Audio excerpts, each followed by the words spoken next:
Okay, perfect. So again, welcome everyone. A couple quick announcements from the Fearless Artists. First of all, we have some amazing The Fearless Artists merch available. I'm wearing my favorite sweatshirt of all time right now. You should definitely check it out. Deja, if you would be so kind as to drop that link in the chat there. We have the link. You can either search tinyurl.com/TFA merch and check out what we have available, or if you go to our website, which is tfapopup.com. You can click the shop tab, which is up in the top right-hand corner. And so you can find some of the merchandise there. We have a lot of sweatshirts, hoodies, t-shirts, tote bags, long sleeve shirts now, which are new. So those are very exciting. Definitely encourage you to check it out. Some other things, as always, all of our events are available to RSVP to on our Linktree, which you can find on our Instagram at TFA_the Fearless Artist. Or if you just search Linktree/the Fearless Artist in your web browser, you can find that as well. So make sure to check out our upcoming events. We're almost done with March, which is absolutely crazy to me. But our next conversation is going to be all about gender identity and expression. We're very excited for that conversation, and especially in line with our theme for this year, the liberation of beauty. Last two quick little things. First of all, if for any reason you did not sign up on Eventbrite and I don't have your email already, make sure you send that to me so we can get you our free gift for this week. We're really excited. We did a bunch of research on kind of the gender gap in like the crypto and NFT space, and like how we can encourage more women to participate. So we have a little bit of like a packet of information and statistics and just kind of details and things to take a look at that I think are very, very thought-provoking, and would love to get that to as many of you as possible. So make sure I have your email. And then finally, my last little announcement here on this slide is to, if you are able, we would really, really appreciate any support of our Young Curator Showcase. So again, that's coming up in June 2022.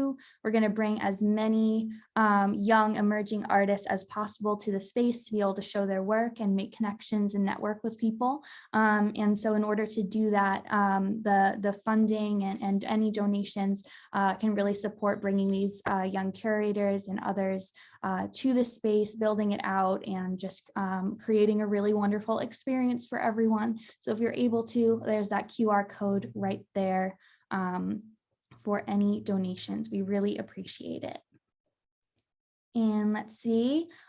So one thing I think probably a couple of you saw initially, we had an additional guest speaker today, but unfortunately because of a last minute conflict, she is not able to join us. However, I did have a really awesome interview with her yesterday. I sat with her, this guest speaker, Charmaine Hussein. She's a really, really incredible artist and just activist in person all around. We had a really great conversation about kind of her journey in the activism space, specifically fighting for a lot of LGBTQ+ rights, and then how she translated that and brought that into the metaverse and digital art in the NFT space. And we had a really awesome conversation on storytelling and how we can tell inclusive stories that not only just include people of diverse backgrounds, but actively celebrate them. So we'll have that up shortly on our Instagram and on the YouTube channel. So make sure you subscribe to that as well. And we'll make sure that you can tune into that conversation. I think it's really, really amazing, very eye-opening, and we'll be sure to keep you updated on that. Let's see, next up here, we do have one more event I want to shout out just before we dive into today's conversation. A lot of you had been emailing after a couple of our past Tech Talk artist circles, or we're talking about NFTs and just really curious about how to set up a crypto wallet in the first place. So we have a live demonstration. This is a new big announcement. We're going to do that next Saturday, the 26th at 12 p.m. Eastern. So we're doing a live demonstration with our crypto community development manager, Lance Duncan, here at TFA. He's going to walk us all through step by step how to set up a wallet, answer any questions, troubleshoot for folks. And it's going to be a really great opportunity to get that all set up so you can begin on your journey in the NFT space. So we have that coming up to look forward to. And my last thing is I just want to encourage everyone, please use the chat to ask questions throughout our conversation today. You can also use the raise hand feature. If you go to the bottom of your screen, there should be a button where you can click reactions and raise your hand, and we'll let you speak, or we'll give you all opportunities to unmute and say hello as well. And if you want to use the chat as well to put any social media handles, links, any projects you're working on, please feel free to do so as well. All right, and so without further ado, I am so excited to introduce our featured speaker for today, Isabelle Korman. You can find more about her at her website, which I have on the screen here. She is a crypto content writer and the head of content at Opulus. We're very excited to have her join us today. Isabelle, I'd love to know, just to get things started, a little bit of kind of your story, how you got involved in the NFT space in the first place, and a little bit more about what you do. Sure, yeah. Thanks, Maggie. Thanks for the intro. I just wanted to start off by saying you guys yourselves are doing amazing things. That was a great presentation. You guys are doing good things with education, which I love. That how to set up a crypto wallet, awesome. I think people need that. So great work all around. Yeah, so for me, I got into crypto, oddly enough, because of my mom. She called me up one day and she was like, yeah, I just heard about this thing called blockchain. And I know you're looking for a career change. So how about you check it out? And I was like, what is that? This was back in like 2018. So I did some research and took a few courses. I took one at Cornell online and a second at Princeton online, and I was hooked. So I bought my first Bitcoin and some Ethereum. And that's how I kind of got my start and started working. And that took me to where I am today at Opulus. So it's been really amazing, actually, because I'm a woman in the industry and it's very rare. So I'm grateful for sure. Awesome. And yeah, we're definitely going to talk about that a little further as well. What was kind of just as a follow-up to this, like you said, you were pretty much instantly hooked with what you were learning about the space. Is there anything in particular that kind of stands out to you as something that was like a big aha moment, or like a wow, this is really cool and you wouldn't have thought about this before? Yeah, well, first of all, it's the notion that the whole world, right, can now have access to savings and security and financial stability and bypass banks altogether, and still be able to be independent. I mean, we don't need banks anymore. And a large population of the world is still unbanked. So then you have Bitcoin, Ethereum, and other cryptos that kind of bypass all of that and give people opportunity to make a living, earn money, have savings, and really kind of build wealth, start building wealth. I think it's incredible because that's what the world is missing right now in terms of the inequality and, opportunity of people around the world. I mean, this is so important. I think people don't even realize how important crypto is. And when it really takes off and it gets, into the mainstream, I think banks are going to be a thing of the past, maybe as soon as in 5 years' time. That's what I think. Wow, that's really great. It's very exciting to me to just hear about how quickly everything is changing and just moving into the future at a faster rate than I think a lot of people are expecting. Exactly. Yeah, exactly. Yeah, and so next question just on this as well with what you do. So with your work, kind of writing about cryptocurrency and like looking at these trends and things like that, like what do you kind of do on the day to day, and what sort of things do you write about? Oh, well, so I have my writing gig that I do. Like I write for pretty much everyone in crypto. So I write for Ledger Wallet, I write for Binance, BlockFi, Engine, which is a gaming platform. Then of course I write for my company, Opulus, as their head of content. And I cover basically anything new and innovative in the NFT space.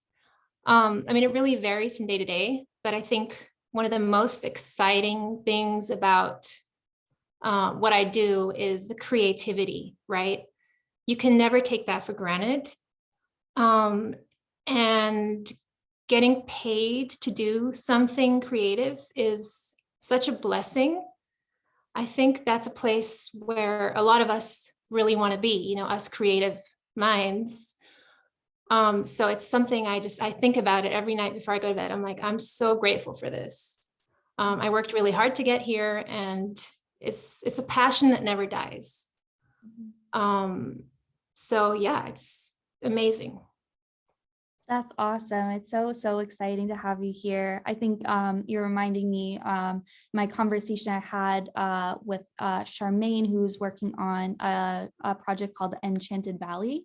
One thing that we were talking about is the idea of creativity as currency, and how like moving forward into the future, there's so many opportunities with the NFT space and digital art to like really make a space for creative minded people. So that's really awesome. Yeah. Yeah. And I think as more and more people become comfortable with like crypto in general, and as there are more resources out there for people to learn and adopt it, I think more and more creative people are going to find their own kind of strongholds doing what they love to do and managing to create a business around it and have multiple avenues of income just from it, from the space. Like it's not just NFTs, it's you can write a whole book on the blockchain and sell it. You know, I mean, the opportunities are really limitless. You just have to have the drive, and you have to know about the technology. And there's, like I said, the resources are out there. Mhm. Awesome. I'm seeing questions in the chat, so let me just take a look at those. We have a question from Extraordinary Jay, the artist, Janelle Fulford. I'm seeing your question, Jay, about showcasing NFTs inspired by women or women-led projects. We're going to talk about that for sure in just a couple minutes. So I want to save that question. But the other one is, how can artists for projects do design and artwork as well as maintain equity in all of the projects that they're working on? If you have any thoughts on that. Well, I think when you're creating art, it's yours. So you own the copyright to it. When you actually put it on blockchain and you mint it as an NFT, you own it. So you're not giving creative license to anybody else to distribute it. You keep the ownership of it. So you can do whatever you want with that ownership and the creative license, and you're not giving up those rights. That's why I love this tech, because you can bypass the middleman. You no longer need agents. You no longer need, like if you're a musician, you no longer need record labels. You're your own business. It's what I was saying. You can take control of that, own it, and expand all on your own, create your own community. And then your community become your fans become your income stream. And you kind of expand and take off from there. But it is hard work. You really have to commit and learn the tech. That's the number one thing, is really learn the tech and research how to make money, and know that when you're doing this on the blockchain, you own it. you own it forever. So you mint an NFT, you sell it. And then anytime somebody else sells it, you're still making royalties every time that NFT is sold forever. It's really awesome. It's an awesome space for sure. Great, thank you. Mhm. Yeah, and also I see Charlotte in the chat. I didn't know about being able to write a book on the blockchain. I as well. I think that's like super exciting in seeing that as well. Let me see here. Another quick question is, does a US copyright or trademark still protect you in the blockchain, or is there a global registration agency like a Library of Congress? That's a great question. So anytime you put a work on blockchain, it registers it automatically for you. So it's basically its own copyright registration. You don't need to go through Copyright Office anymore. You can if you want to, but blockchain records all of that for you. So it records proof of ownership. It records the date you created the art.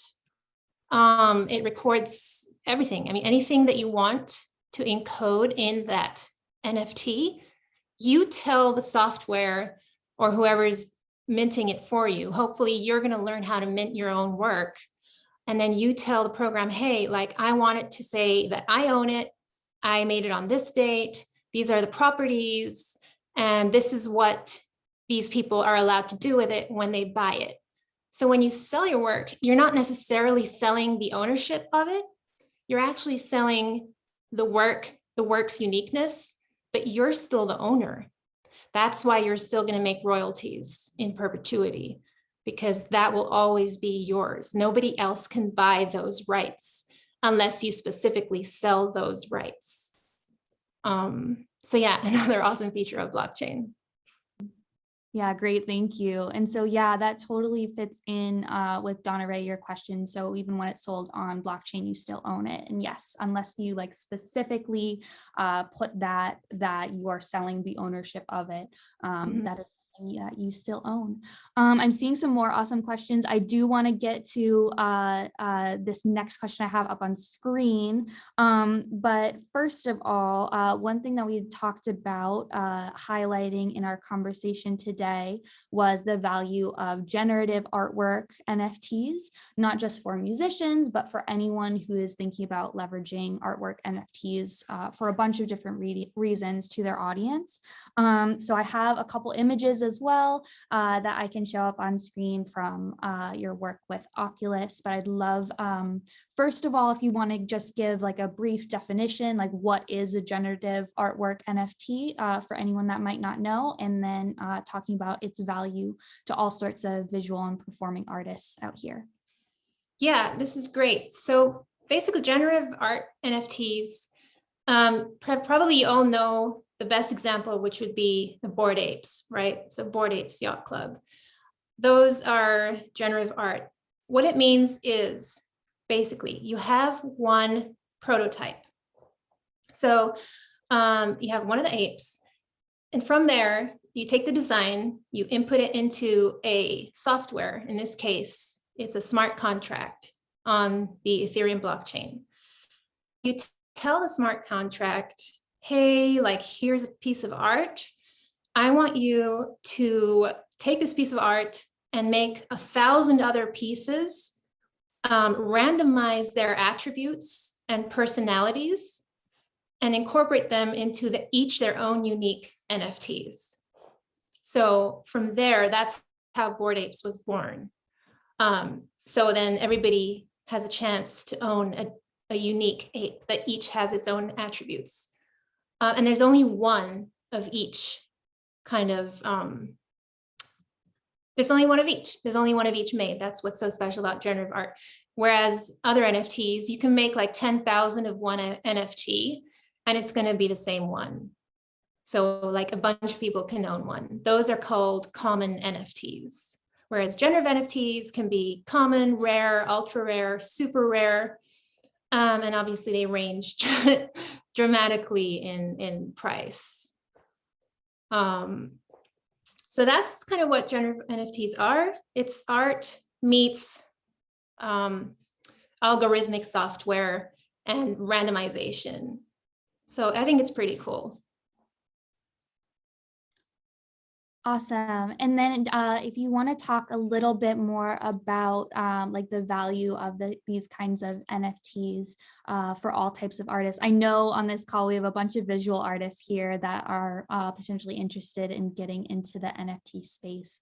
And so kind of what that process would look like and what the value is for them. Yeah. So here's a great thing about these generative NFTs is that any artist can do this, seriously. Like the person who designed Bored Apes is actually female. She's 27, and at the time she was maybe 25, I don't know. Young and hungry, Asian girl, super talented. She designed the first ape out of nowhere. She didn't have a career before that. And now she's like the lead designer of the Bored Ape Yacht Club. You know, it's amazing.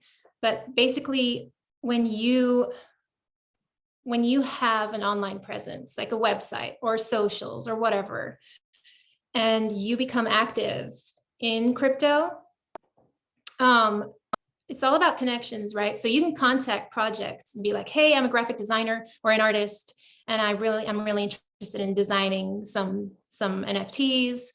Like, are you looking for anybody right now? And seriously, like, it's such a small community that we're hungry. We need artists.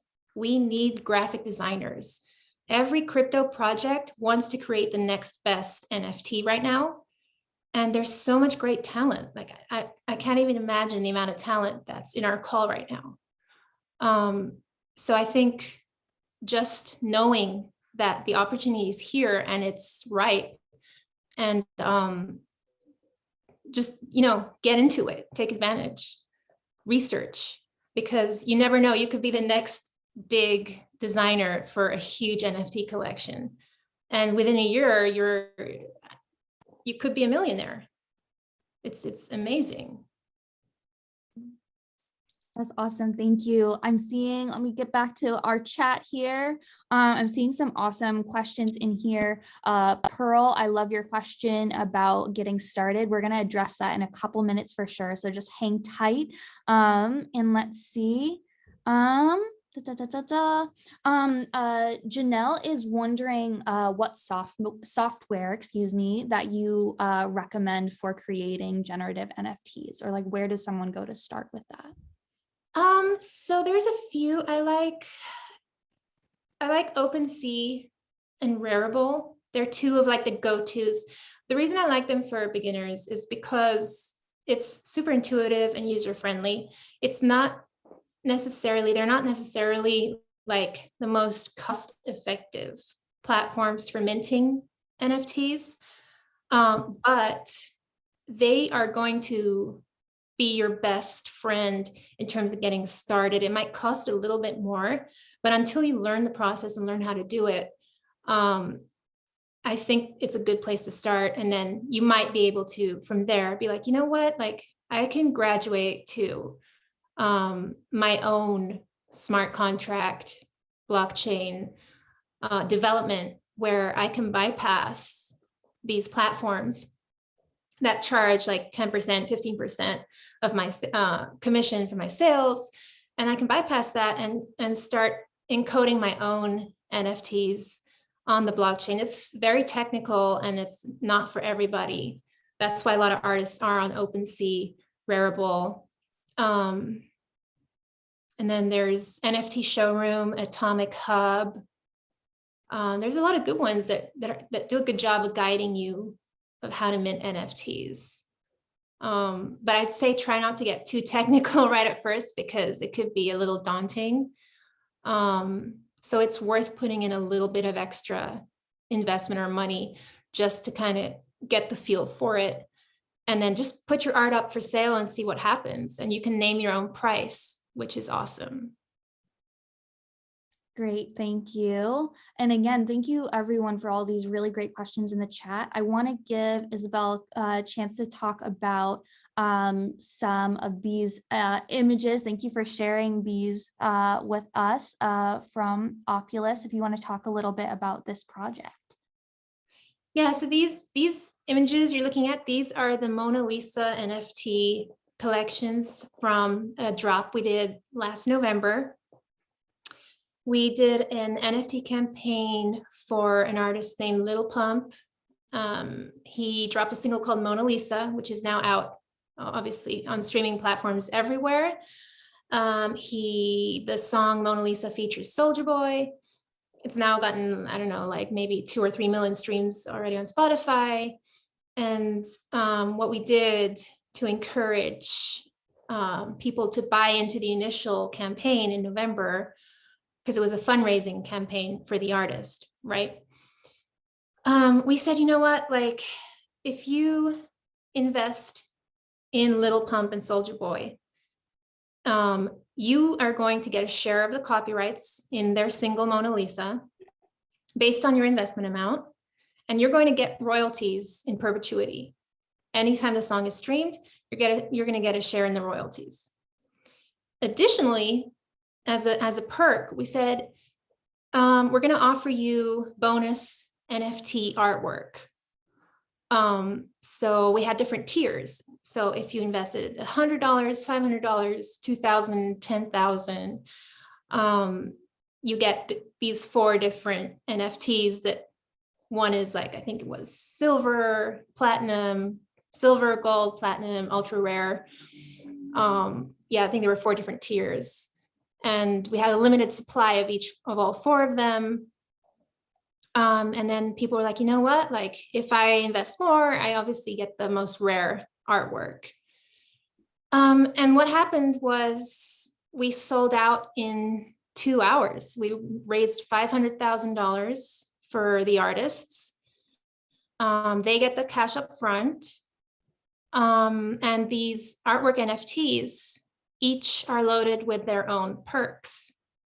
So depending on which one you ended up getting, you can get perks like meet and greets, Zoom calls with Little Pump or Soulja Boy, VIP tickets to a concert with backstage passes.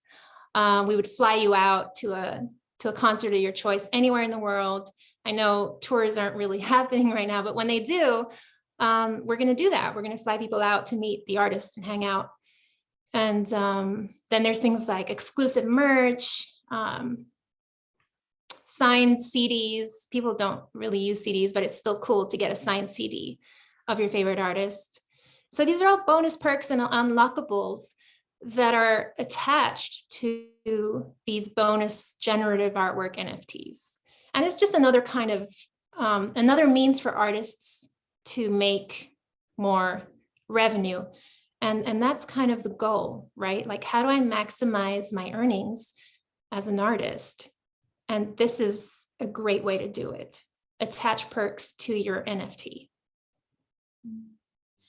Awesome. That's really interesting. Yeah, I think like everyone just being creative, like with other things that you can attach to your work as like a way of getting more people interested and invested in the work that you're doing. That's awesome. I want to get some more of these chat questions in here.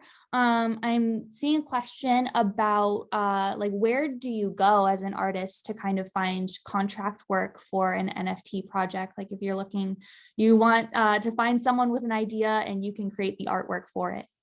That's a great question. And I actually know how to answer that now because I've been researching artists specifically for NFT design. And I find a lot of them are on sites like Fiverr and Upwork. There's a lot of NFT artists, well, not NFT artists, but artists in general on Fiverr saying, hey, like I'll design an NFT for your business and then you name your price.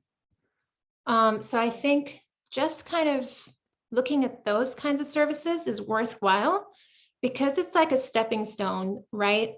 So I know it sucks because they're going to take like a small portion of your earnings, but in the long term, if you can use these platforms as a stepping stone, then that's what you need to get started and go for it.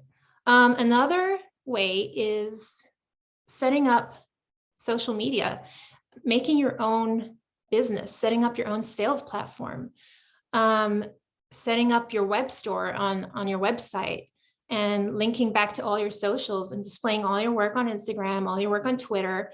Twitter is huge in the NFT and crypto community. It's great for networking. So when you have a drop or when you have minted some work, you go on Twitter and post about it, hashtag it, research what all the trending crypto NFT hashtags are, and just start talking to people, network. Crypto is all about networking, and everybody's really supportive. It's still a small community. And yeah, I mean, I think that's a good starting point from my perspective. Awesome, thank you.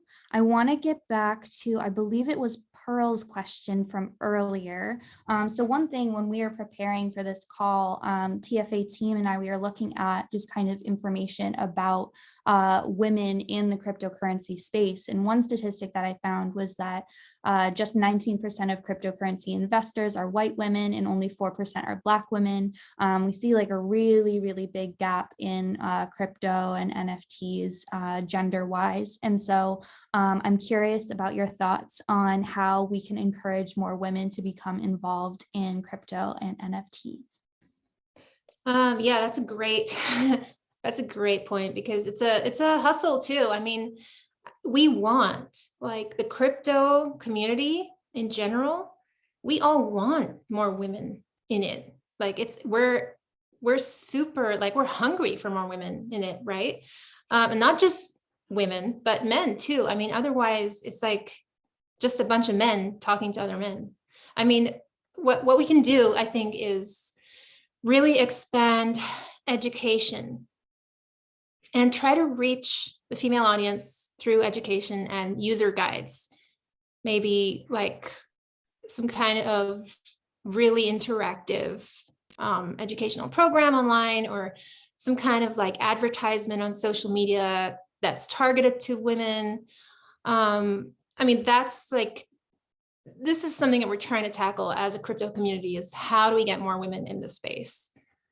I think, like I said, education, number one. Number two is count on these big platforms, Binance, crypto.com, even Ledger, to target the female audience through education, target the female audience through job postings even.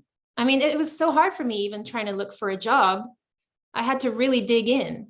So I think maybe like really advertising job opportunities in the space, like, and saying, you know what, like, we want more women. I think that's a good angle to draw women in. And then just saying, like, just explaining that it's not a big, scary world. It's like anybody can grasp blockchain. I grasped it in like, I don't know, 3 months. And I think NFTs is a really great introduction for women.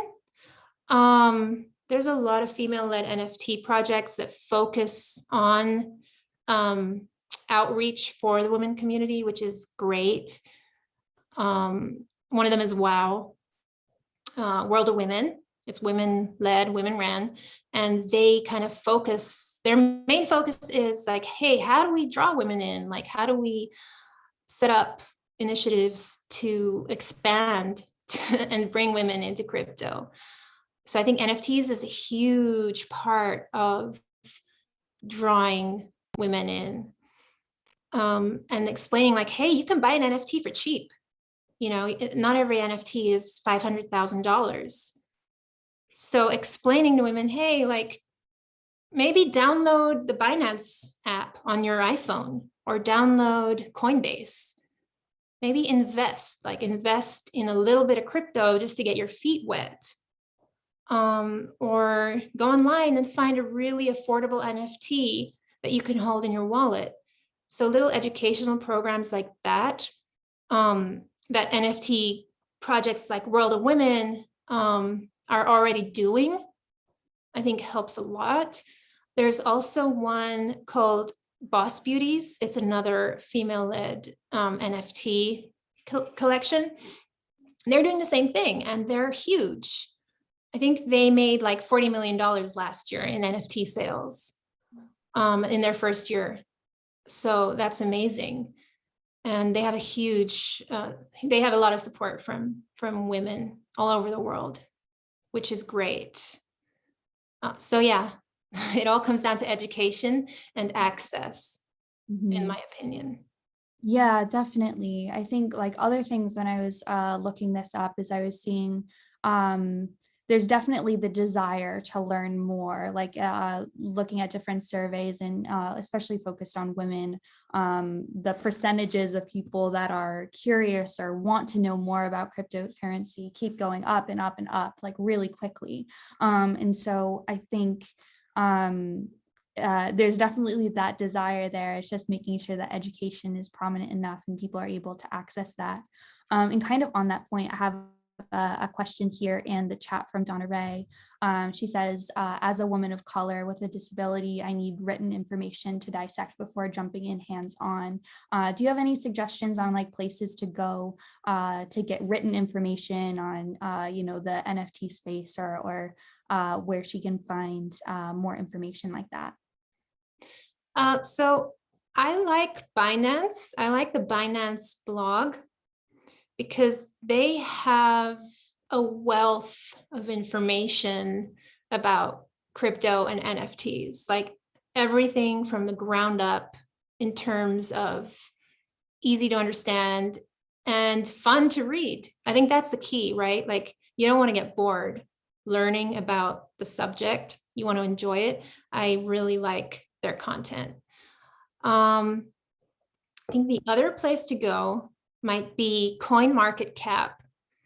CoinMarketCap, basically, it's like the crypto charts, right? It like lists all the top cryptos and the trending coins, trending new coins, all that. But they have their own blog called Alexandria, which also has a really great kind of user guide that walks you through everything crypto and NFTs. So those are my two kind of go-tos for beginners.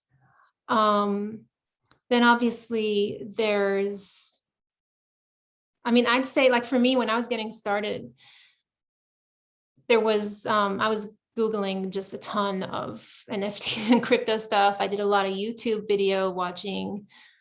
Google is your best friend. So anything in specific you want to know, that's how I got started, just Googling, reading. Binance, Alexandria, crypto.com, super helpful as well. Yeah, I mean, there is tons and tons of written content. So that's one good thing, is that there's no shortage of that.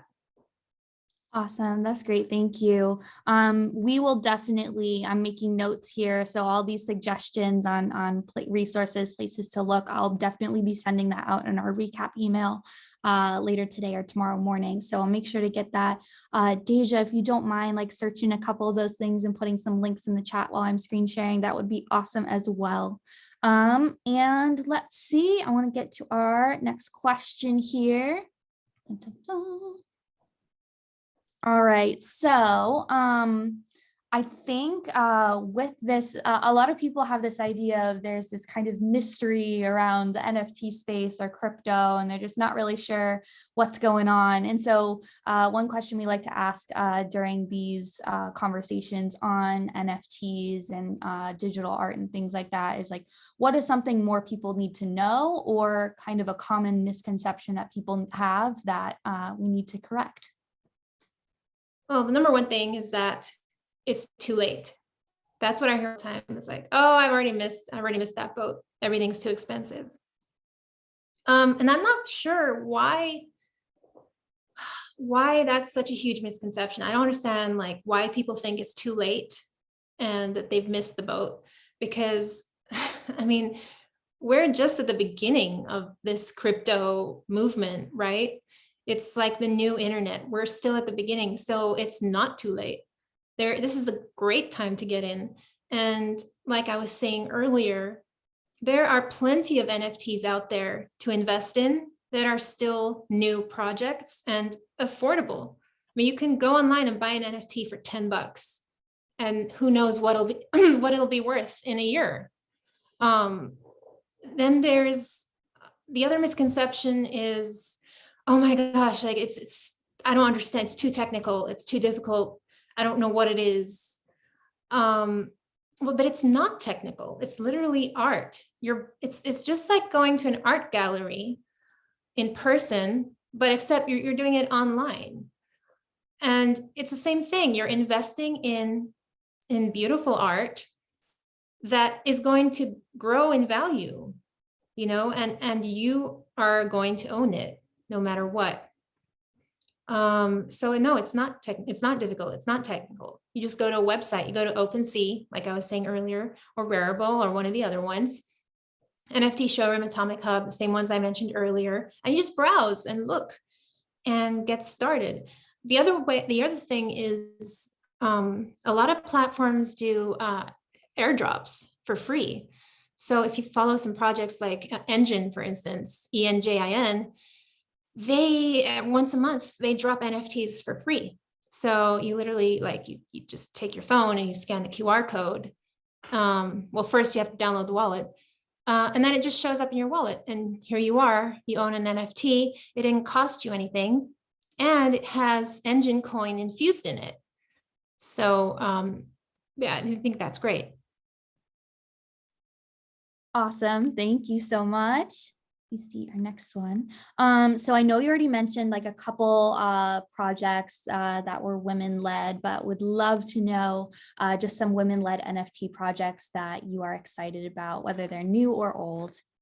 Yeah, so WOW, the one I was talking about, World of Women, is awesome. It's exploding. Well, it's already exploded. But they, like I said, they're super focused on expanding global reach to women. That's their main kind of that's what they're working on. That's what the founders wanted. They're like, we're going to create this project and we're going to go after women and get them into the crypto space using our identity. And that's what they're doing. It's amazing. And similarly, Boss Babes, they did the same thing. By appealing to women, they came up with like a super awesome, I don't know if you guys haven't checked these two projects out. Their avatars and their NFTs are so cool.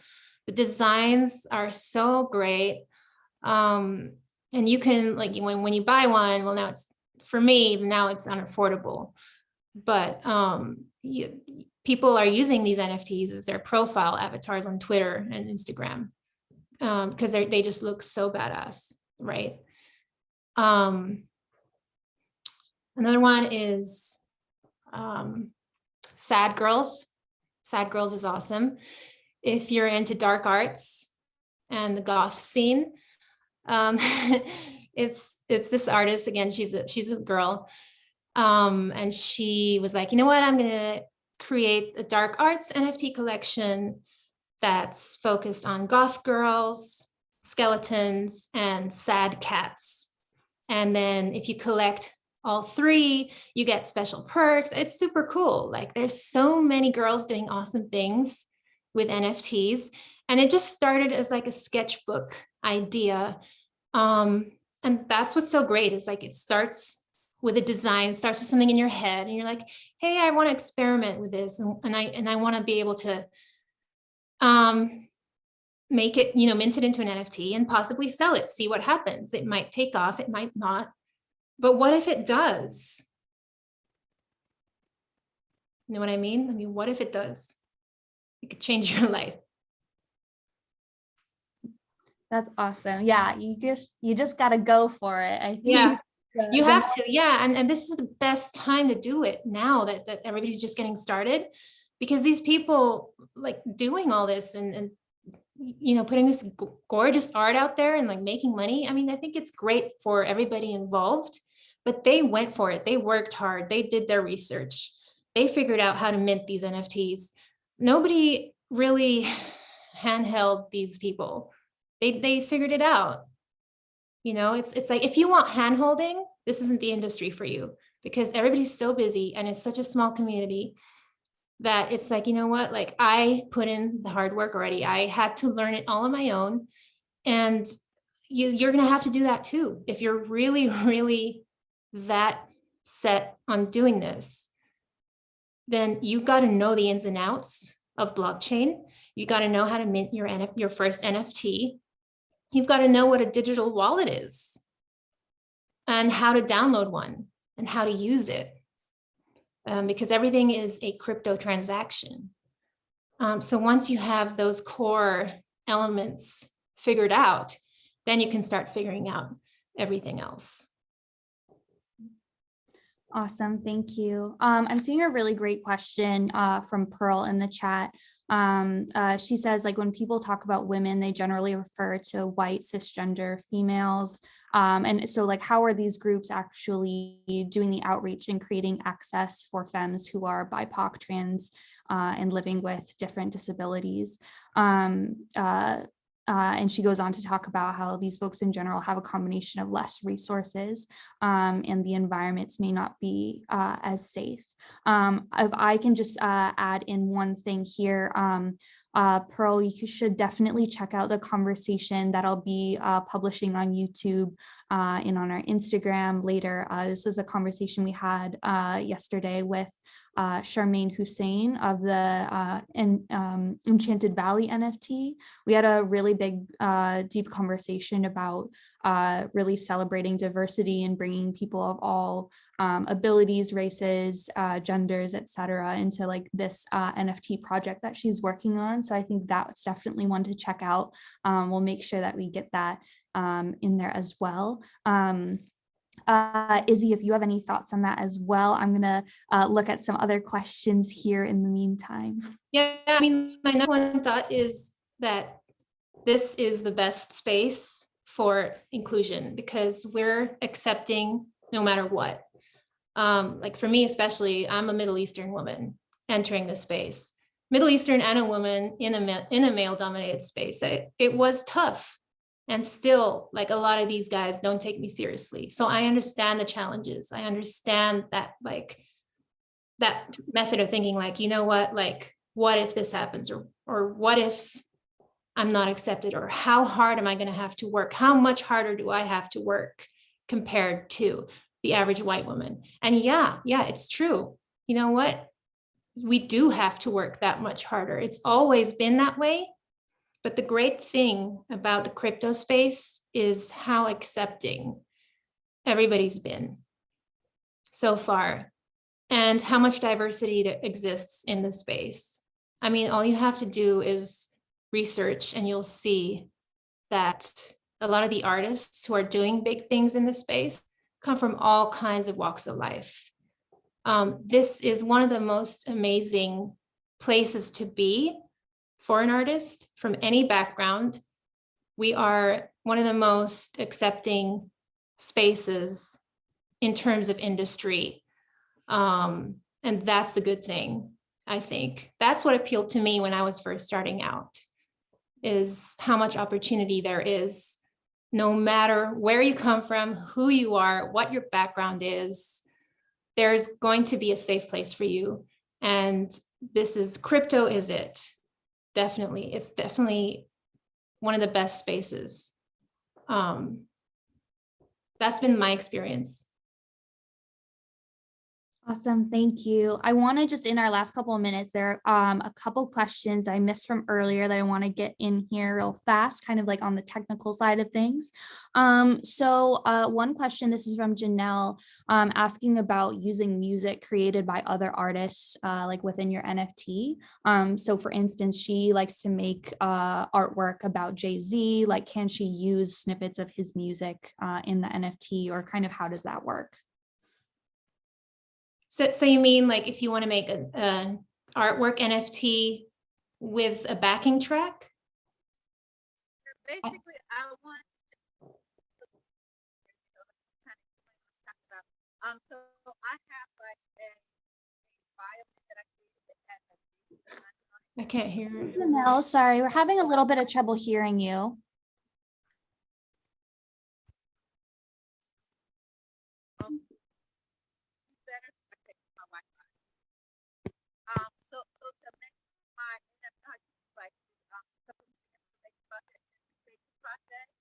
I want to, you know, Janelle, sorry, I'm sorry to interrupt. I think it's still a little bit difficult to hear you. If you want to put in the chat, I know just from talking with you earlier that like to answer your question, Izzy, I think it would be like including the music like you were saying. But Janelle, if you want to throw that in the chat as well, just so we understand for sure what you're talking about with these projects and these ideas that you have. Yeah, because that's a great question. If it's what I think it is, if it's about using intellectual property as a backing track to your NFT, I think that's what she's implying. Right. And I'm seeing, yes. So like a video of her creating the artwork as a supplemental piece to the NFT. Yeah. I mean, anything that you own and you create, you have, obviously, you can use it. Just, you know, obviously you can't use anybody else's work without their permission. But I love the notion of including elements into NFTs. So yes, video of you creating the work and then using that as part of an NFT, kind of like as an unlockable experience. So you could set like a different price on this NFT and you'd be like, hey, like if you pay this much extra, you get this unlockable of this video and only you get it. Or you can define how many people get access to it. It's called an unlockable, basically what you're doing. And yes, it's a phenomenal way of building a community, engaging with fans on a deeper level and making more money. I think it's a great idea. Yeah. Okay, awesome. Thank you. You see here if I missed any others. Let me scroll back. I have a question here from Amanda, and I'm not super familiar with this. I apologize if I mispronounce it, but Amanda is asking about would an NFT consisting of vector graphics or raster? I'm not sure if I'm saying that right. Graphics would be better to mint. I'm not sure what the second one is. I know vector graphics are used a lot. I think for website or web development design. Am I right? I'm not sure. I think they're used a lot for logos and like when you send a logo image to somebody, that always includes a vector. I'm not too sure, honestly. I wish I knew how to answer that. My belief Hello? is Hey, yes. can you hear me? Hey. I was just gonna clarify with the raster graphics. I think the difference is just one is pixels and one is pixelless. So where vector graphs are just one smooth plane like on Adobe Illustrator, the other one would be like Photoshop where it's all pixelated. So I Okay. just don't know how well they would translate when you mint them and put them up for auction. That was the question. Yeah, that's a good Like which point. one would be better? You know what? Like if I were you, I would jump on that and experiment with that ASAP because A, it's a great idea if it works. B, I don't know anybody else doing that. So I think it's a good business idea. And I want to know. So let me know how it works out. But I think, yes, I think it's possible because anything is possible.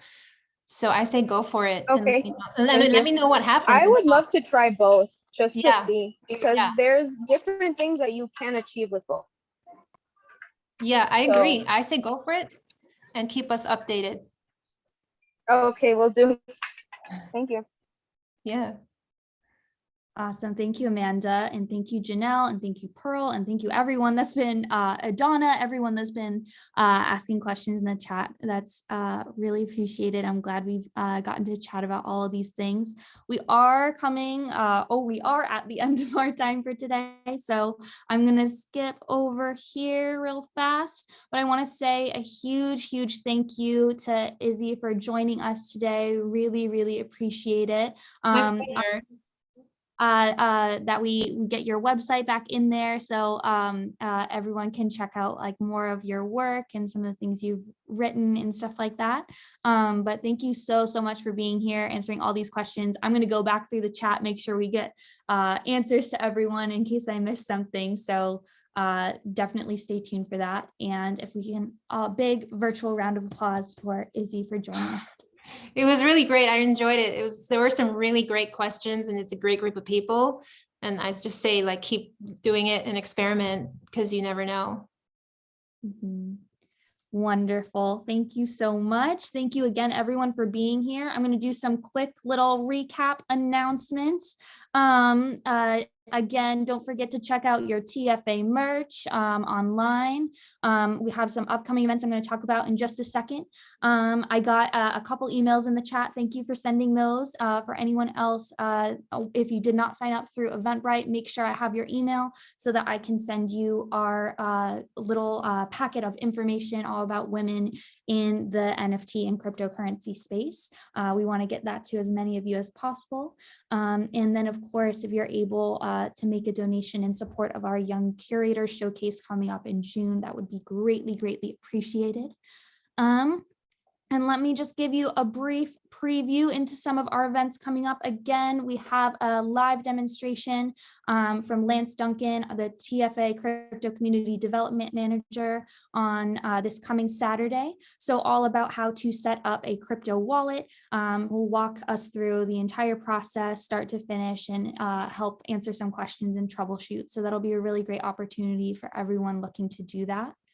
And next, let's see if the slide's going to move. There we go. Okay. And then shortly after that, the next day, March 27th, so a week from right now, we're going to have another artist circle conversation, this time talking about identity and conversations on gender identity and expression. We are going to be joined by the wonderful Ina Bupalam. She is the founder and executive director of Dream Equal Incorporated, which is a nonprofit she founded when she was 16. And it's all about bringing in conversations on gender identity and expression to early childhood education. So she has a lot of really exciting ideas to share about this topic, especially in connection with the liberation of beauty. So for both of these events I just talked about, make sure that you RSVP. You can find that on our link tree on Instagram, or by searching the linktr.ee/thefearlessartist. And of course, I'll be sending it all out in those newsletters you all know and love. So we'd love to see you at those next events. And finally, like I was mentioning, stay tuned for our recorded interview with Charmaine Hussein of the Enchanted Valley NFT project. It was such a wonderful conversation, and we are very, very excited to share that with you and share all of her insights in her journey into the NFT and metaverse space. So that is all I believe that I have for you today. Again, thank you so much for joining us. We really appreciate you taking some time out of your Sunday, and I hope you all have a wonderful, wonderful rest of your weekend. Thank you, everyone. Thank you. That was so great. Thank you so much.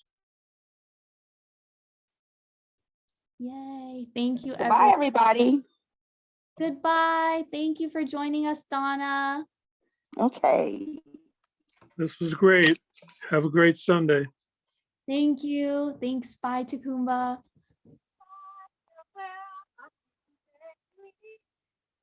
Thank you guys for hosting. I've learned so much every time. Thank you for joining us. It was always great to see you. Great to see you, Janelle.